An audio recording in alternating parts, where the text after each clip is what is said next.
Hello and welcome back to our channel, American Ultra Stock. Thank you so much if you're tuned in. Today we're going to be reviewing that game. Well, some may say that we did. Oh, no, I'll have to restart that. That was awful. My bad. Just blanked out. Hello, welcome back to our channel, the American Ultra Stock. Here we are today, bringing to you guys a little bit of a delayed, but nonetheless, our review of the game. Now that the dust has settled and we really had some time to think about that wonderful performance we had against Jamaica, where we managed to pull through. Braden, we just about did it. Your initial thoughts on the lineup. Let's start right there. On the day, the lineup that came out, were you a fan, were you not, and why? Well, if you watched our preview of the Jamaica game, I think you'll know that I had a lot of differences in my preferred lineup as to what Greg did. But honestly, I think a lot of the choices he made were justifiable. The one thing that I will say, and it's the same thing every game. Miles Robinson, he shouldn't even be in the camp. Why is he starting? I will say he ended up having an all right game. Honestly, I think he's getting a little overrated by fans just because of the game. I don't even think he was that good. He had a couple of defensive lapses, and just because he had the header that led to the own goal, I think people are hyping him up a little too much. But he was all right, solid. He did the job, but I don't think he should have been starting. It should have been McKenzie, like I said. And initially, I think that's really all the takeaways there are. I mean, Gio Reyna not starting was very, very frustrating, especially since that's been the situation all season at Nottingham Forest. It would have been nice to see him from the get-go, but maybe we'll see that against Mexico. Yeah, I will. I don't know why I would even do that, but I'll give Greg a little bit of a benefit of the doubt based on Gio's recent fitness because he just came back from a little injury, and I'm really happy that he lasted around 75 minutes, playing at a really good level. I mean, he changed the game. More on that later, but I agree with you. I think that the lineup mostly was justifiable. I'll be honest, I expected him to start Miles, so no surprises there for me. But moving on to the first half now. Well, if we got to talk about the first half, the first minute is really the talk of town. How would you dissect what led up to that goal and your main takeaways on that play that led us to a very, very difficult game? That's what set up the standard for the narrative for the game. Having to play against a low block, which we know Greg Ball struggles against.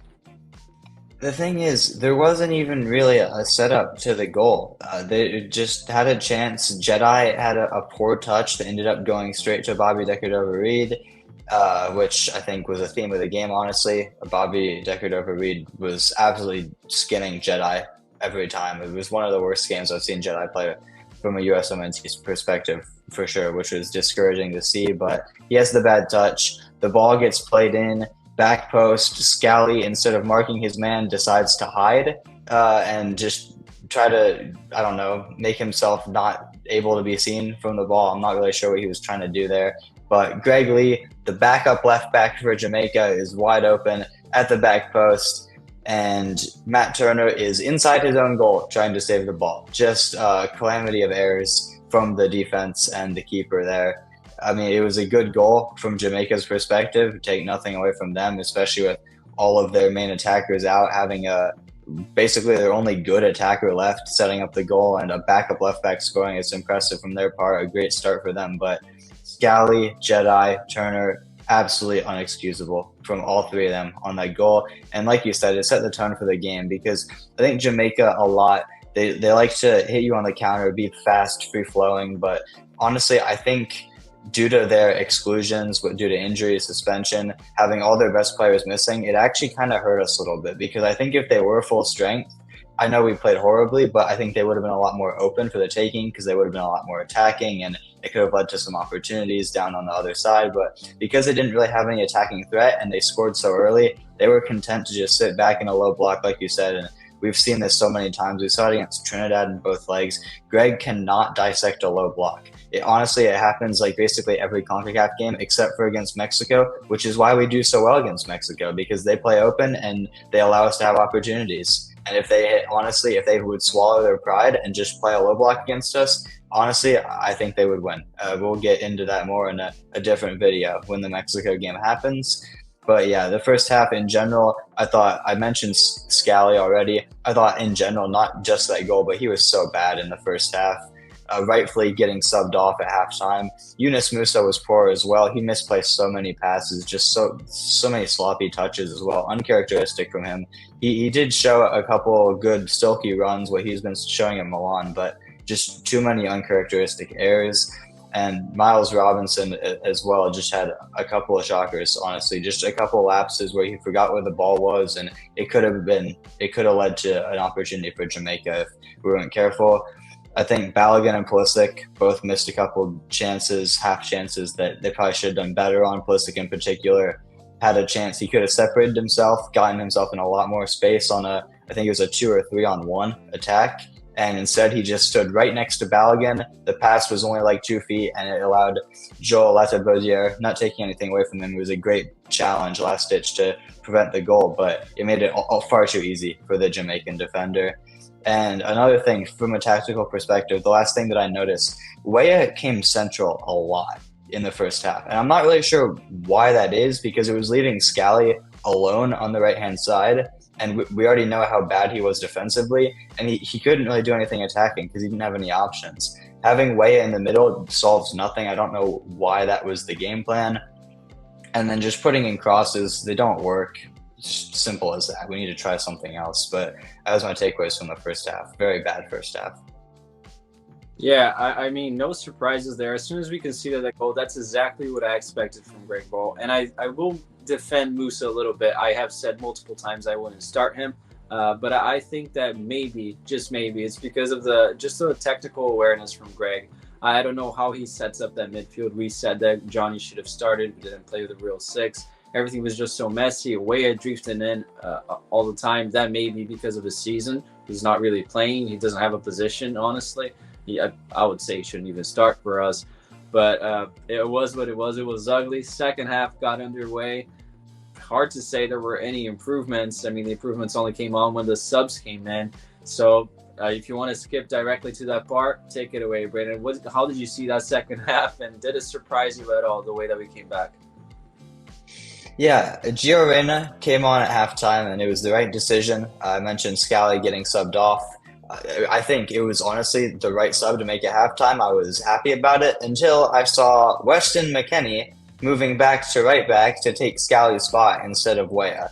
It just really doesn't make sense to me why we would have our best midfielder playing at right back. Now, it's not to say that he did a bad job at right back. I think he can play there. He showed he can play at least right wing back at times for Juventus. It's not because he can't play there. It's because he's our best midfielder, our most informed midfielder, probably our most creative midfielder, and having him and Gio both in there at the same time, I think would allow so many opportunities, but you're just sticking him at right back where he can't really be effective and is becoming a non-factor. Why not put Weah there, who's already been a non-factor, playing on the wing? Maybe shift Tillman out wide. I know it didn't work against Trinidad and Tobago, but give it another chance. It's only been one game. Have him and Reyna try to combine a little bit, maybe swap positions from time to time, because they are pretty similar players in terms of positioning. But I can't say enough good things about Gio Reyna. He came on, completely changed the game. So many more attacking opportunities. In the first half, we had a lot of possession. We didn't have any good opportunities. When Gio Reyna came on, at least there was some chances and some potential chances. There was a lot of wasteful touches, I think. There was one through ball that Reyna had immediately after coming on, I think in the first 5 minutes, to Tillman, who couldn't even get a touch on it.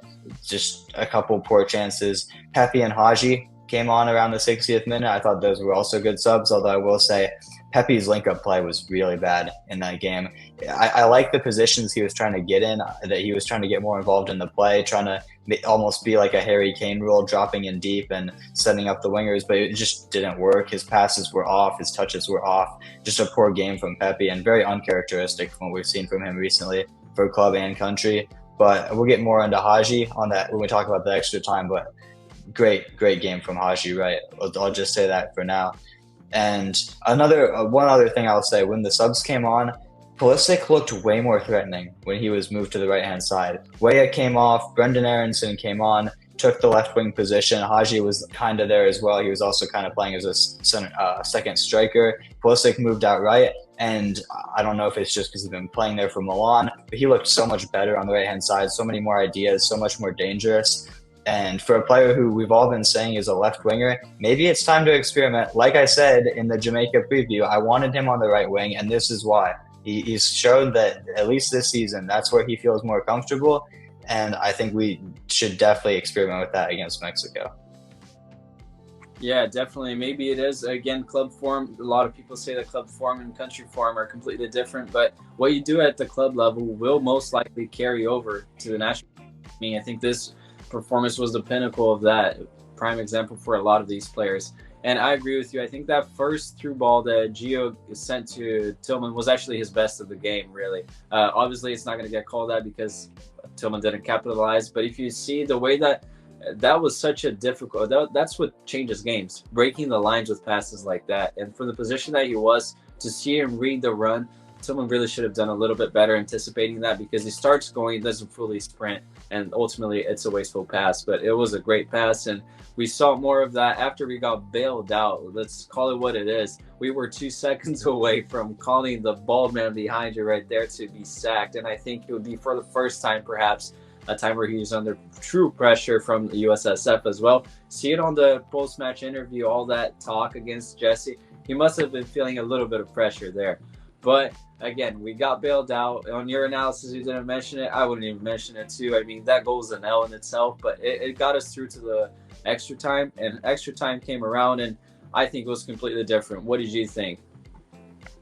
One thing I will say quickly before I get into extra time, I actually respect Greg for taking the shot at Jesse Marsch, because a lot of the things that Jesse Marsch has been saying in the media recently have been on par with Alexi Lalas level horrible takes. Just, he doesn't know how to pronounce the players' names. He's calling for Gio Reyna not be in the squad. And the fact that Greg, who had the notable beef with Reyna in the World Cup, is coming out and defending Reyna here publicly against his top competitor for the job, I like it. I think it shows balls, and it's something that I haven't really seen from Greg. So honestly, my respect for him went up a little bit. Now it's still like in the ground, but I like that move from Greg. That's all I'll say about that. But yeah, like you said, bailed out with an own goal at the end of the game.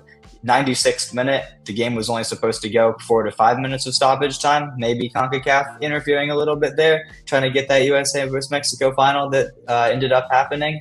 So shout out to them for getting the cash grab that they always want. But yeah, extra time was a completely different team, and it was really Gio and Haji just coming to life against tired legs of Jamaica, and I think that's what happened. Honestly, I think we see this a lot. When teams do play a low block against us, they eventually do run out of steam. We saw it against Trinidad and Tobago, and I think that's why our score lines ultimately look a lot more flattering than the game are. We saw it actually against Uzbekistan and Oman as well, particularly Uzbekistan. That game was a horrible game. Honestly, it was like a 1-0 game maybe, but we scored a couple late goals, made it 3-0. Same thing against Trinidad in the first leg at home. Ended up being 3-0 due to a couple of late goals, and the same thing here. They finally got tired, and Gio and Haji, the dynamic duo off the bench, great runs from Haji, better through balls from Gio Reyna, great finishes as well, especially the second one where he had the initial bad touch and spun around and still managed to finish, just showing honestly the form that he's in. I thought it was an excellent goal, especially the recovery to do that. I think a couple of our other strikers, Balogun in particular, definitely would not have scored, at least on the second chance. The first one was pretty simple, just a simple through ball, good run. But yeah, Haji, right, I'm so happy for him taking his chance. He was initially left off the roster. We all thought he should have been on it. He almost went on vacation, but then he got the call, made the camp, and instant impact. And honestly, based on that, I think he should be starting against Mexico. And I will say, unfortunately for Haji, I know he got the man of the match by U.S. Soccer. I would give it to Gio. I think he completely changed the game. Even before Haji was on, in the 15 minutes before that, I think as soon as he came on, the creativity was there, chances were there. Haji just ended up being the one who ultimately finished them off. Yeah, and again, I will give credit. I kind of understand why they gave it to Haji, especially being USSF. The goals, that's what counts. The goals. So I kind of get it, but I think it would be a consensus amongst us that Gio changed that game. He was the best player on the match. But props to Haji. Someone has to finish them off. We've seen in the past players that can't do it, and he did it. So happy for him. We managed to pull through, and I will leave this question for you. It seems like you said all of these games, the narrative is the same. We win based on tired legs. So our talent overpowers the physicality and the effort from less qualified teams with less qualified personnel. Now, what would happen? What will happen in Copa America if we play like this, where we're facing opposition that won't run out on physicality, or maybe they dictate the tempo and we have to be the low block? What do you think about that, Braden? I think this is a good way to end the video before we move on to our next video, which would be the preview, guys. Stay tuned for that for the final. But what do you think, ultimately, the main takeaway from this match? Do you think you leave after watching that experience more of a positive perspective for the future, or a negative? Well, obviously, it's going to be a negative. The game was horrible. Let's just call it what it is. We got bailed out at the end. We ended up winning. Great. Sets up a final against Mexico. We'll see how that goes. Based on what I said earlier about the tactics, we'll probably win again. We'll get fooled, get confident because we beat our rival, and then just underwhelm in Copa America like we always do. But I will say this. I think it completely comes down to the tactics. Although we played horribly here, we played horribly against Trinidad. Like I said, if teams play open, we do have the quality to punish them. And I will say, Greg, honestly, in games like that, hasn't been the most horrible manager. We saw his best game in charge was against England. They played open. We hit them on the counter. Like you said, we were somewhat of the low block, defending for the majority of the game, let them have possession.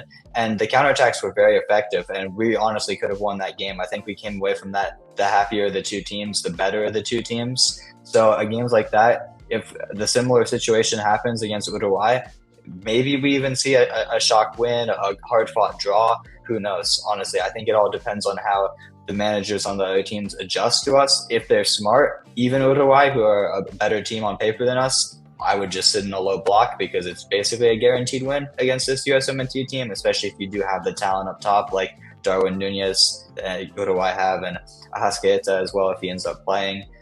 I think that game should honestly be a loss if Bielsa gets the tactics right. But against Panama, we saw them be open against Mexico. They tried to have some attacks. They had a couple that were pretty close, but Ochoa made a couple good saves. They were left vulnerable at the back, and I think a similar thing could happen if they play the same way in Copa America. But overall, I'm very pessimistic after that performance. Nothing from that game inspired me to say we're going to go out and beat Brazil or Colombia in the quarterfinals, cause a major upset, make a big run. It's just not looking likely at this point. Yeah, and before that, we only have one more to go. I mean, whatever, take it for what it is, but it is the trophy in our region, a way to keep supremacy in CONCACAF for whatever that's worth. And that's the game we have left, which we will be previewing. Stay tuned for that. For now, this was it. This was our analysis on the game. Leave on the comments below what you thought about that match.